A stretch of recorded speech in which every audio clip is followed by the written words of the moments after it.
പത്തനംതിട്ട ഗവിയിൽ അങ്കണവാടി ജീവനക്കാരിയെ കൊലപ്പെടുത്തിയ കേസിൽ പ്രതി വിനോദ് കുമാറുമായി പോലീസ് തെളിവെടുപ്പ് നടത്തി.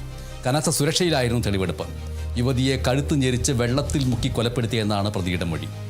യുവതി അങ്കണവാടിയിൽ എത്താത്തതിനെ തുടർന്ന് നടത്തിയ പരിശോധനയിലാണ് വനത്തിനുള്ളിൽ മൃതദേഹം കണ്ടെത്തിയത്.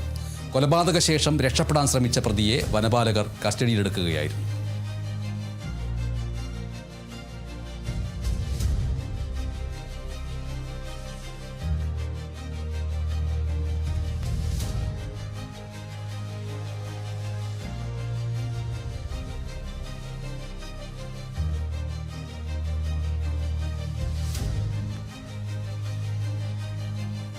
മലപ്പുറം താനൂരിൽ ട്രെയിൻ തട്ടി യുവതി മരിച്ചു. ട്രാക്ക് മുറിച്ച് കടക്കുന്നതിനിടെയാണ് അപകടമുണ്ടായത്. പുത്തൻതെരുവ് സ്വദേശി റസീനയാണ് മരിച്ചത്. മലപ്പുറം താനൂരിലാണ് ഈ ദുരന്തം നടന്നത്. ട്രെയിൻ തട്ടിയാണ് മരണം. ട്രാക്ക് മുറിച്ച് കടക്കുകയായിരുന്നു, അതിനിടയിലാണ് അപകടമുണ്ടായത്. ഇത്തരത്തിലുള്ള നിരവധി സംഭവങ്ങൾ വർദ്ധിച്ചു വരുന്നു. ഇതുമായി ബന്ധപ്പെട്ട ബോധവൽക്കരണങ്ങളൊന്നും പാലിക്കപ്പെടുന്നില്ല എന്ന് മനസ്സിലാക്കുകയാണ് ഈ ദുരന്തത്തിലൂടെ.